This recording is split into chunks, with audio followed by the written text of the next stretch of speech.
Good afternoon, folks. I am the owner of a 2008 Dodge Caliber, and after multiple searches on YouTube, I was not able to locate a video of how to replace a cruise control switch for a 2008 Caliber.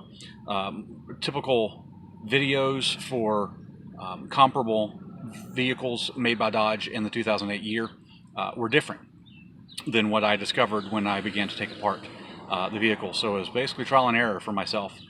We are using, of course, a vehicle with an airbag, so you have to disconnect your battery, make sure that there's no charge to the airbag. You don't want it going off in your face when you're taking apart your steering wheel.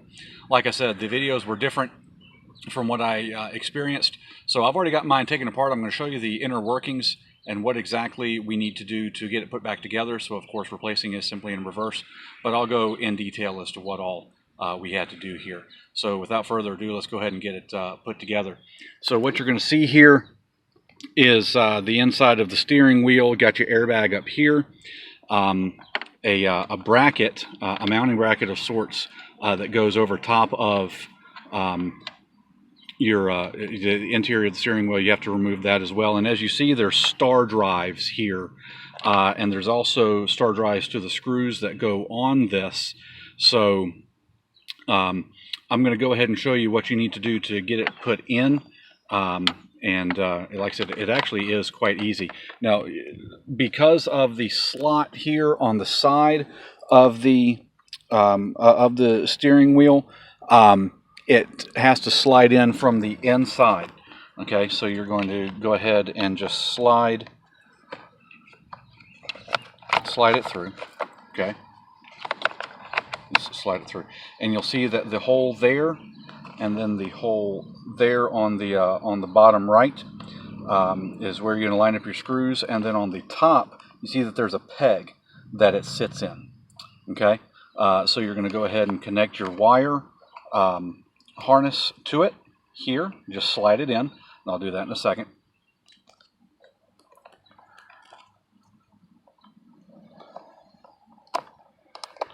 So it just goes on, snaps in. Perfect. All right, and we're going to go ahead and tighten down these here in just a second. I'll move my hands to get a better grip and better view here. It's hard to do this with one hand while you're holding a camera. All right, stand by. Okay, so what we have is I've gone ahead and tightened down the bottom right here just to keep it in place, because again, I'm doing this by myself. I don't have a cameraman. So we're going to go ahead and tighten down this one here, and I know it's going to angle when you're watching this on YouTube, and I'm sorry. But there's not really anything that I can do about that. So again, we're going to tighten down this one here, and I'll be right back with more instructions.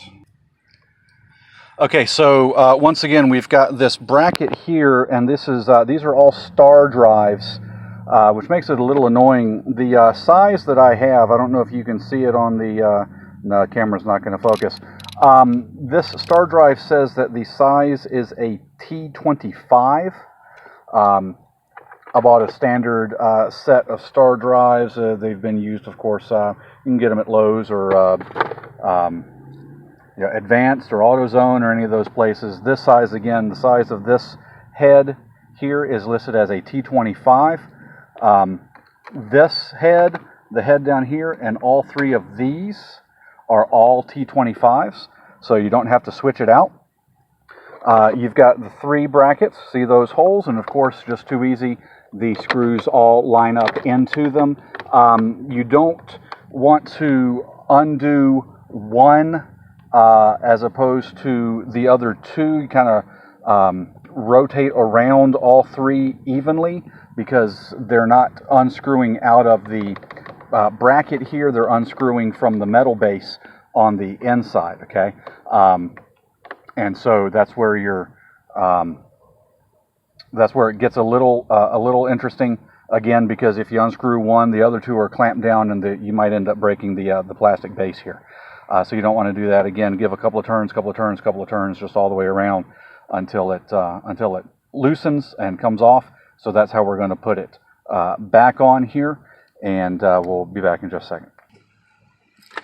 All right, so we've got it tightened again, here, here, and here, and just make a clockwise rotation, few turns through each one to get it clamped down, and it's in there. It's in there. Looks like it's nice and tight.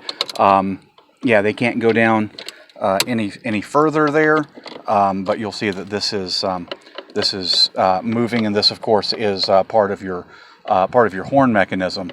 That's why it's moving back and forth. Now, what you'll see on the airbag, okay, is you have this bracket here and then this bracket over here. They're going to go on the sides. Okay, I know it's the sun's kind of casting shadows and whatnot, but you'll see there's an indentation slightly here on the bracket, and the same over here. Okay, and if you look down in there, there's a housing where a bolt is going to go in. It's going to go on both sides. You're actually going to hit it from the side of the steering wheel here, and I'll show you those in just a second. That's actually all that holds the airbag in place. Okay, so you're going to gingerly bring this down, and honestly, you're just going to set it in place. You got to work with it a little bit to get it to slide on, and there you go. Actually, okay, it's in, and then what you're going to do is you're going to want to rotate your wheel to the where the 3 and the 9 are straight up and down at the 12 and the 6, okay? And that's going to allow you to put the screws, the bolts here. This bad boy, this is a 10 millimeter, okay? This is a 10 millimeter bolt, okay? He's going to go in the side and in the side over here, okay? And again, if you rotate the steering wheel from the 3 and 9 to the 12 and 6, again, that allows you to bring the bolts straight up in, because if you don't get it flush in here, if you don't get it straight in there, the bolt can fall down into the steering wheel, and now you're having to take it out, try to find it, etc. It just makes it easier to do that. So once again, be right back with you here in a second. Okay, and so as you'll see here on the steering wheel, there's your bolt right there. Okay, and again, it's on the side of the steering wheel, and you come up around, and again on the sides here. So if you're looking straight down in there, you can see where the threads are, get it lined up, and knock it out. So also incidentally, the 10 millimeter size socket, at least for my vehicle, I'm going to assume it is standard on all of the 08 Dodge Calibers, is also the size of the bolt on the housings for the battery on the connectors there. So you'll just use a 10 millimeter to disconnect your battery. After about 20 to 30 minutes, you'll come out and take off these two bolts here and on the underside over here. Pull off your airbag, and then disconnect the base on the inside using your T25 star head. Once that is flipped up and out of the way, then you can use that same T25 star head to remove the two bolts from the casing of the cruise control switch there. Disconnect the wire. Again, just squeeze it and pulls it right out. Put the new one back in, and work in reverse as I've shown you here. I hope this helps you, and again, this is probably going to be the only video that's out there on YouTube, or at least the only one that I could find, for a 2008 Dodge Caliber SXT with a cruise control switch that needs to be replaced. Thanks for your time. Hope this helps.